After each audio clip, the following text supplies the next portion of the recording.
Hari ini kita akan ngomongin sesuatu karena mungkin dunia merayakan Natal dan sentral dari itu kan adalah kelahiran Yesus. buat kita Yesus atau buat umat Muslim Nabi Isa.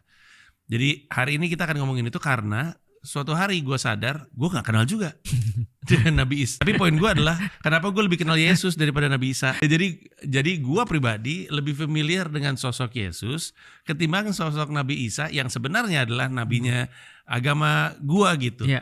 Nah, tapi sekarang kita ngomongin Nabi Isa. Premisnya adalah beliau siapa dan gimana ngomongnya biar gak nyinggung orang ya. Yesus tuh orang mana, Mas? Bethlehem. Kan lahirnya di Bethlehem. Iya. Tapi orang mana? Orang Arab. Karena kebanyakan orang mulai salah pahamnya ketika dengan Yesus adalah bahwasanya mereka menganggap Yesus itu orang kulit putih. Itu ya benar, bukan kan? Bukan. Iya. Terus dia bilang kalau aku boleh ingatin kamu gitu kan ya, bahwasanya ada orang yang sangat terkenal di tempatku, dari tempatku, asalku adalah dari Palestina.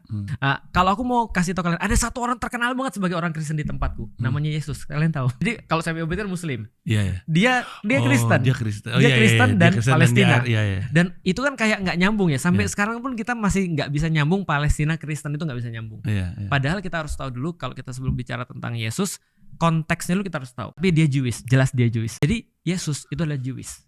Dan dia hidup di satu Jewish community di daerah Kanaan itu.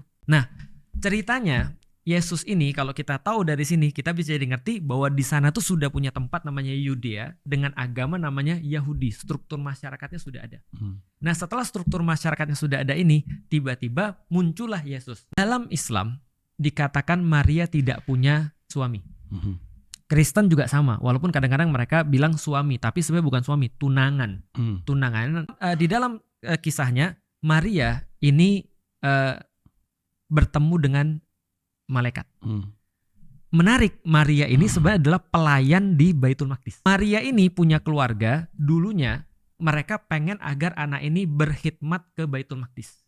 Tapi zaman dulu namanya yang boleh berkhidmat adalah anak laki-laki.